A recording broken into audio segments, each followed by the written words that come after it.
ഒരു ട്രിപ്പ് പോകാൻ വേണ്ടിയിട്ടാണ് അല്ലേ സജി? അപ്പം ക്രിസ്മസ് ഒക്കെ അല്ലേ, ജസ്റ്റ് ഒന്ന് പുറത്തൊക്കെ ഇറങ്ങാമെന്ന് വിചാരിച്ചു. ഇവിടെ വിൻ്ററൊക്കെ ആയി തുടങ്ങി, സ്നോ ഒക്കെ പെയ്തു. ഞങ്ങളിപ്പോൾ പോകുന്നത് ഞങ്ങളുടെ 2 ഫ്രണ്ട്സിനെ പിക്ക് ചെയ്യാൻ വേണ്ടിയിട്ടാണ്. അവിടെ നിന്നാണ് ഞങ്ങൾ പോകുന്നത്. വലിയ പ്ലാനിങ് ഒന്നുമില്ല, എന്തായാലും എനിവേ പോയി നോക്കാം. നമ്മുടെ കൂടെ ഇന്ന് ഈ ട്രിപ്പ് എക്സ്പ്ലോർ ചെയ്യാൻ വരുന്നത് സുജിത്തും സുജിത്തിൻ്റെ വൈഫും കൂടെ ആണേ. വ്ലോഗ് തുടങ്ങി.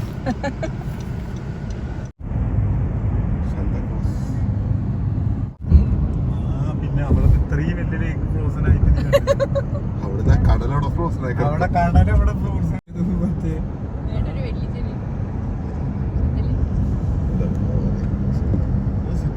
പൊളി.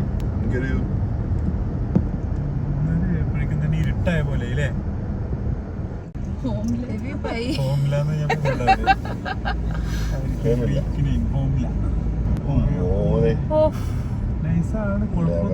ഇപ്പം നമ്മൾ പൊയ്ക്കൊണ്ടിരിക്കുന്നത് മോൺട്രിയലിൻ്റെ സ്ട്രീറ്റിൽ കൂടാണ്. അത് കണ്ടാൽ തന്നെ നമുക്ക് മനസ്സിലാവും പഴയ ആ ഒരു സ്ട്രക്ചർ, ആ ബിൽഡിങ്ങിൻ്റെ അവരിപ്പോഴും മെയിൻറ്റെയിൻ ചെയ്ത് വരുന്നുണ്ട്. ഇപ്പം നമ്മൾ കണ്ടുകൊണ്ടിരിക്കുന്നത് നോട്രി ഡാം ബസിലിക്ക ചർച്ചാണ്. ഈ ചർച്ചിലേക്ക് എൻട്രി ചെയ്യാൻ നമുക്ക് ഫീ ഉണ്ട്. അത് ഓൺലൈനും ഇൻ പേഴ്സണായിട്ടും നമുക്ക് ആ ടിക്കറ്റ് പർച്ചേസ് ചെയ്യാൻ പറ്റുന്നതാണ്. ഞങ്ങളിപ്പോൾ എടുത്തിരുന്നത് ഒരു $16 ഒരു പാക്കേജ് ആയിരുന്നു. അത് ജസ്റ്റ് ഒരു സൈറ്റ് സീയിങ് ആണ് ചർച്ചിൻ്റെത്.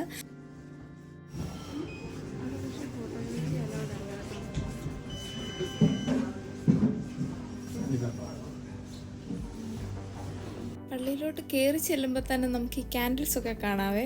പക്ഷെ ഞങ്ങൾക്ക് ആദ്യം അറിയത്തില്ലായിരുന്നു ഇതെങ്ങനെ കത്തിക്കണം എന്നുള്ളത്. പിന്നാണ് ട്രിക്ക് പിടി കിട്ടിയത്. നമ്മൾ ടാപ്പ് ചെയ്യുമ്പം അവിടെ ഓരോ ക്യാൻഡിൽസ് വെച്ചിട്ട് ഇങ്ങനെ കത്തും. ഇവിടെ $2, $5, $10 അതിനൊക്കെ ക്യാൻഡിൽ കത്തിക്കാൻ പറ്റും. ഈ ക്യാൻഡിൽസൊക്കെ ഇലക്ട്രിക് ക്യാൻഡിൽസാണ്. അപ്പം നമ്മൾ കാർഡ് ടാപ്പ് ചെയ്യുമ്പോൾ ആ ക്യാൻഡിൽ കത്തും.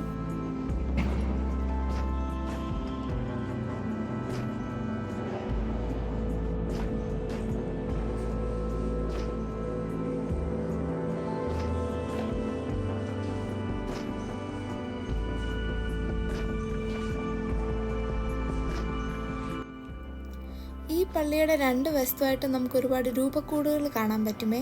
അതിൻ്റെ ഫ്രണ്ടിലായിട്ട് കുറേ ക്യാൻഡിൽസ് ഉണ്ട്. അതും ഇതുപോലെ പറഞ്ഞ പോലെ നമുക്ക് ടാപ്പ് ചെയ്തിട്ട് അതെല്ലാം കത്തിക്കാൻ പറ്റും.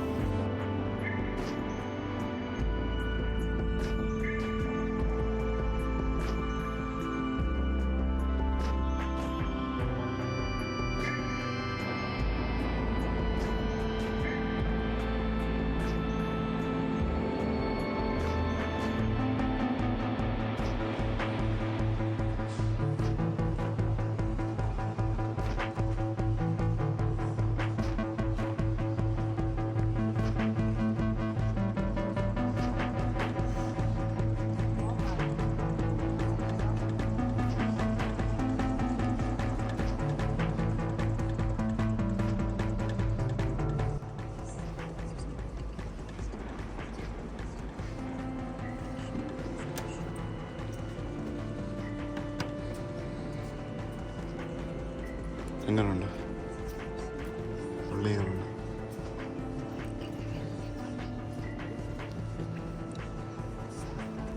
അത്രയും ഇന്ത്യയുടെ ചെയ്തിരിക്കുന്ന പള്ളിയാവും. ഇന്ത്യയുടെ വെച്ചിട്ടുണ്ട്, രക്ഷയില്ല. അതെ, ഒരു കുഞ്ഞ് സ്പേസ് പോലും വിടാത്ത അത്രയും യൂട്ടിലൈസ് ചെയ്തിരിക്കുന്ന പള്ളി. നമ്മൾ പ്രാർത്ഥിക്കാൻ വേണ്ടി കഴിഞ്ഞ് നമ്മൾ മടക്കി ഇതുപോലെ കയറ്റി വെക്കണം.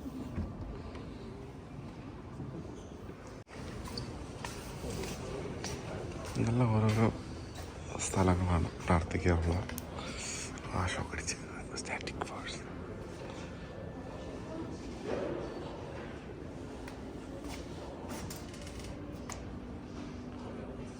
$100 കൊടുക്കുക. ഇവിടെ ഇതുപോലെ സ്റ്റിക്കുകളാണ്.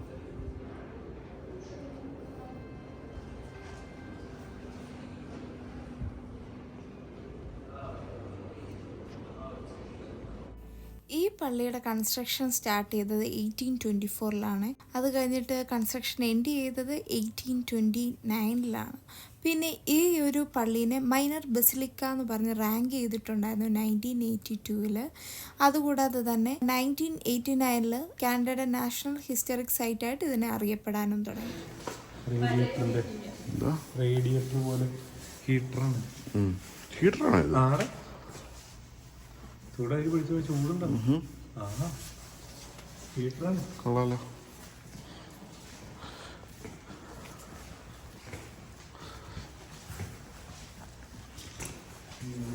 കട കൂട്ടിയത് എത്ര മറിയെന്നറിയോ?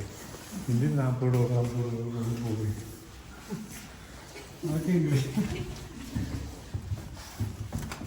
ഒന്നും പ്രാർത്ഥിച്ചില്ലാത്തോണ്ട് കത്തിച്ചത് തകൗസത്തെ എന്തൊക്കെ പ്രാർത്ഥിച്ചിട്ടുണ്ട്. എന്നിട്ട് വൃത്തികേട് നടക്കുന്നു. കിടത്തൻ്റെ അവിടെ കത്തുന്ന 2-3 കത്തിച്ചോടെ ഇന്നിനി രാത്രി ആരും വരുന്നില്ല.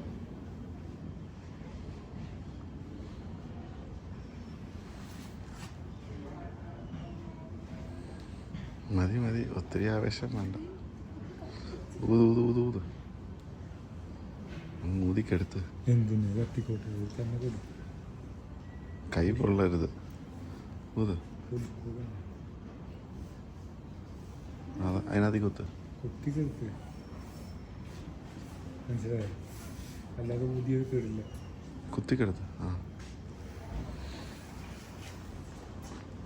എന്താ പ്രശ്നം? എല്ലാം കത്തിച്ചിട്ടുണ്ടോ? അല്ല, കത്തിച്ചിൽ നമുക്ക് ചെറിയ വയ്യായിക ഉണ്ട്.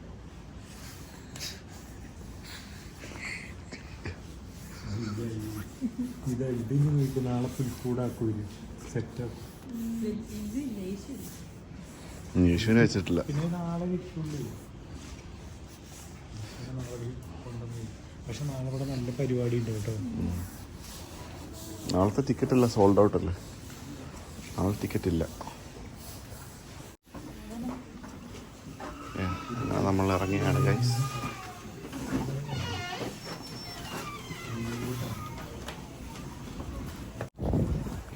ഇവിടെ അത്യാവശ്യം നല്ല തണുപ്പുണ്ടെങ്കിലും ഇവിടെ ഈ സ്റ്റാറും ലൈറ്റിങ്ങും ഒക്കെ ചെയ്തിരുന്നതുകൊണ്ട് ഈ സിറ്റി കാണാൻ പ്രത്യേക ഒരു ഭംഗിയായിരുന്നു ഈ തണുപ്പത്ത്. ഇപ്പോൾ തന്നെ കുറച്ച് മഞ്ഞ് അവിടെ ഇവിടെയൊക്കെ ഉണ്ട്.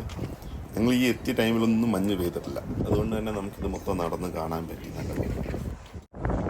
ഇപ്പോൾ പള്ളിയുടെ മെയിൻ്റനൻസ് നടന്നുകൊണ്ടിരിക്കുകയാണ്. അതുകൊണ്ട് തന്നെ ഫുൾ വ്യൂ, ഫ്രണ്ട് വ്യൂ നമുക്ക് എടുത്തിട്ട് പ്രോപ്പറായിട്ടൊന്നും കിട്ടുന്നില്ല. കാരണം ഒരു സൈഡ് മൊത്തം എന്തോ കറുത്ത ഷീറ്റ് വെച്ച് മറച്ചേക്കുമായിരുന്നു. എന്താണ് പറയാനുള്ളത്? പള്ളിയെ പറ്റി എന്തെങ്കിലും 2 വാക്ക്? പള്ളിയിൽ കണ്ടു, വളരെ മനസ്സമാധാനമുണ്ട്. പള്ളിയിൽ കയറി പ്രാർത്ഥിച്ചപ്പോൾ എന്താ പറയാ, നമ്മൾ സിറ്റി എക്സ്പ്ലോർ ചെയ്യാൻ വേണ്ടി ജസ്റ്റ് നടക്കാൻ തുടങ്ങിയപ്പോഴത്തേക്ക് തൊട്ടടുത്തൊരു സുവനീർസൊക്കെ വിൽക്കുന്ന ഒരു കടയാണ്. നമ്മൾ ജസ്റ്റ് അകത്തോട്ട് കയറി എന്തെങ്കിലും നമുക്ക് യൂണീക്കായിട്ട് എന്തെങ്കിലും വാങ്ങിക്കാൻ പറ്റുമെന്ന് അറിയാൻ വേണ്ടിയാണ് കയറിയത്. ഒരു മിനിറ്റ്.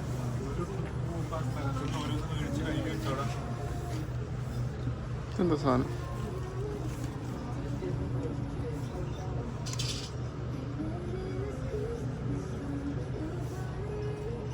Temperature thermometer.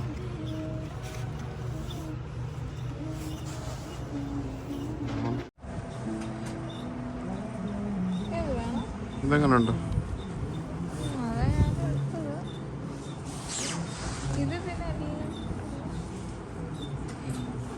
പിന്നെ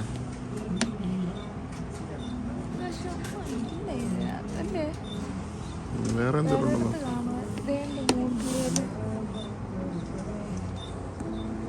വേറെ വേണ്ട, അപ്പുറത്തൊക്കെ വേറെ സാധനം ഉണ്ടടി.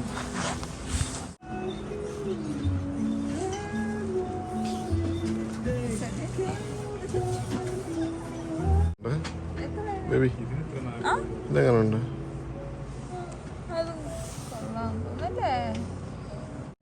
ഈ ഗ്ലൗസ് നോക്കി നടക്കാൻ വയ്യ.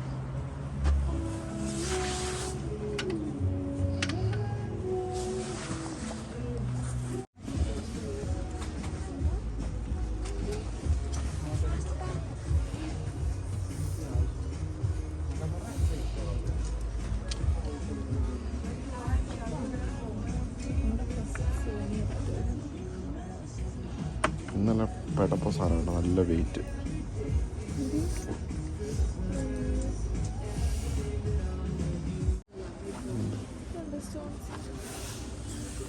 നല്ല വില കാണും കൺഫേം.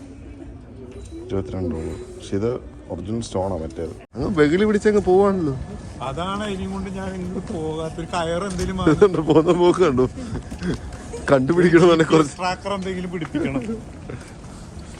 ഇവിടുത്തെ മറ്റേ പട്ടിക്കൊക്കെ പിടിപ്പിക്കുന്ന സാധനം കൊടുത്തു. ഒരു ചങ്ങല പോയി ആ കടയിൽ കയറി നമ്മൾ അറിഞ്ഞു പോലും ഇല്ല. ഒരു ലുക്ക് തെറ്റി അപ്പം മിസ്സാവും.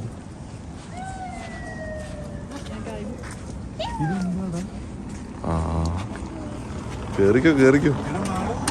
പാർക്കിന് കുറച്ച് നേരമേ ഉള്ളൂ.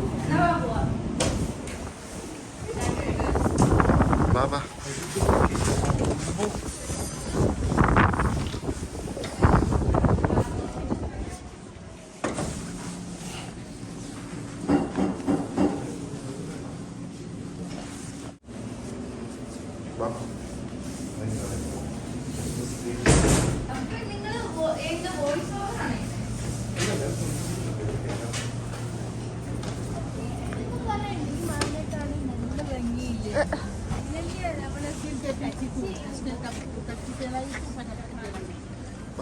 ഇതും കണ്ണില്ലാത്ത ക്രിസ്മസ് ഫാദറാണോ? അടച്ച് ഞാൻ കണ്ടില്ല. ഇപ്പൊ ഞാൻ പോയ ഒരു മിനിറ്റ് അങ്ങ് വരുന്നു. അവിടെ ഒരുത്തനെ കുന്തം പൊക്കി കാണത്തില്ല. ഓ റെഡായി. കടകളൊക്കെ ഓപ്പണായിട്ടുള്ളത്. അടിപൊളി ഒരു കട.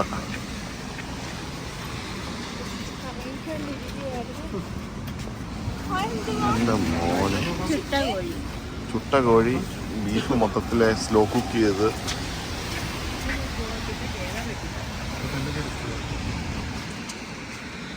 നല്ല തിരക്കാണല്ലോ ഈ കടയിൽ. ഇത് മോൺട്രിയലിൽ ഉള്ള ഒരു കടയാണ്. എന്തൊക്കെയാണ് എഴുതി വെച്ചേക്കുന്നത് ഒന്നും മനസ്സിലാവണില്ല. ഓൾറെഡി കുക്ക്ഡ് ആയിട്ടുള്ള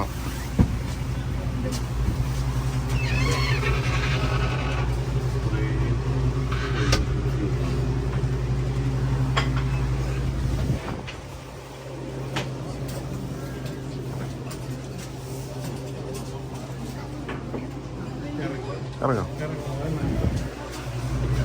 ഇച്ചിരി നാറ്റമുണ്ട്. ഇത്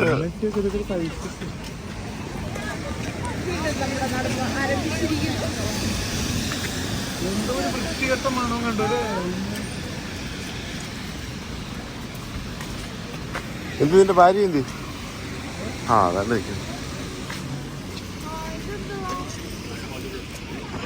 ഒന്ന് നോക്കിയാൽ വെറുതെ കയറി നോക്കാം.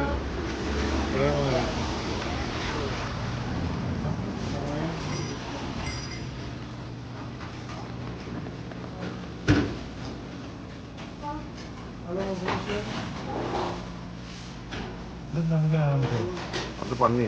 അത് പന്നിയൊന്നും പന്നി കുട്ടിനെ just looking. Beef Cost weight $49. നല്ല അടിപൊളി സാധനം.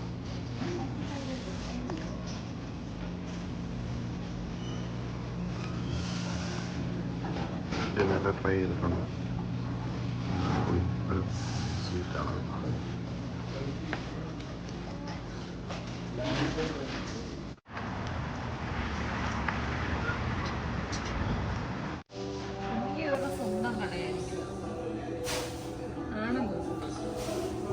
ഇവിടെ $20 തന്തൂരി ചിക്കൻ വിത്ത് റൈസ്. 4 പേർക്ക് $20. 4 പേർക്ക് കഴിക്കാൻ പറ്റിയ ക്വാണ്ടിറ്റി ഉണ്ടെന്ന് പറഞ്ഞാൽ നോക്കാം. നീ എന്ത് പറഞ്ഞു? ഇവിടെ കേരള റെസ്റ്റോറന്റ് ഉണ്ടോ? മലയാളി എവിടെ പോയാലും, ലോകത്ത് എവിടെ പോയാലും മലയാളി ഒരെണ്ണമെങ്കിലും കാണുന്നു.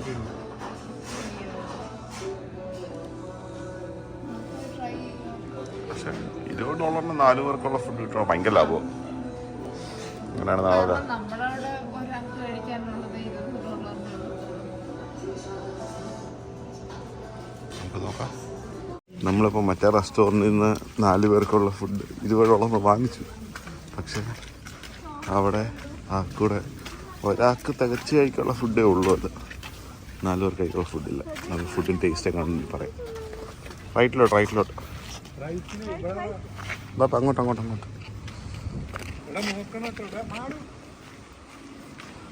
നിങ്ങളുടെ കൂട്ടത്തിൽ ഒരു കീ കൊടുത്ത പാവയുണ്ട്, ഇതുകൊണ്ട് പോകുന്നു. ചെറുതായിട്ട് സ്നോ ഫ്ലേക്സ് വീഴുന്നുണ്ട്.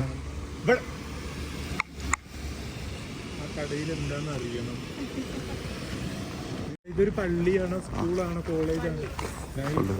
രാവിലെ അതിനെങ്ങനെയാണ് ഇരുട്ടായാണ് പെട്ടെന്ന്. നാളെ എന്താ ക്ലൈമറ്റ് നോക്കണം.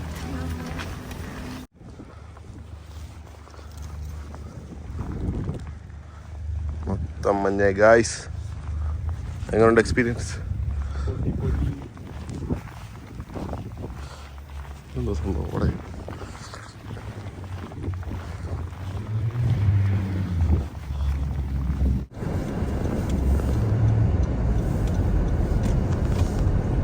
അങ്ങനെ ഞങ്ങളെല്ലാം കഴിഞ്ഞ് റൂമിലെത്തി.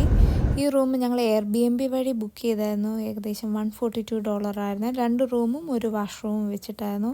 പക്ഷേ നല്ലൊരു റൂമായിരുന്നു. അവിടുത്തെ ഫുഡ്, ആദ്യം വാങ്ങിച്ച ഫുഡാണെങ്കിൽ നമുക്ക് എല്ലാവർക്കും തികയാത്തത് കാരണം നമ്മളൊരു ചെട്ടിനാട് റെസ്റ്റോറൻറ്റിൽ പോയി അവിടെ നിന്നും കുറച്ച് ഫുഡ് വാങ്ങിച്ചായിരുന്നു. നമ്മുടെ ഡേ 2 ഒരു സെക്കൻഡ് വീഡിയോ ആയിട്ടാണ് അപ്ലോഡ് ചെയ്യുന്നത്. അപ്പോൾ അതുവരേക്കും നെക്സ്റ്റ് വീഡിയോ കാണുന്നിടം വരെ ടാറ്റ, ബൈ ബൈ. എല്ലാവരും ലൈക്ക്, ഷെയർ, സബ്സ്ക്രൈബ്.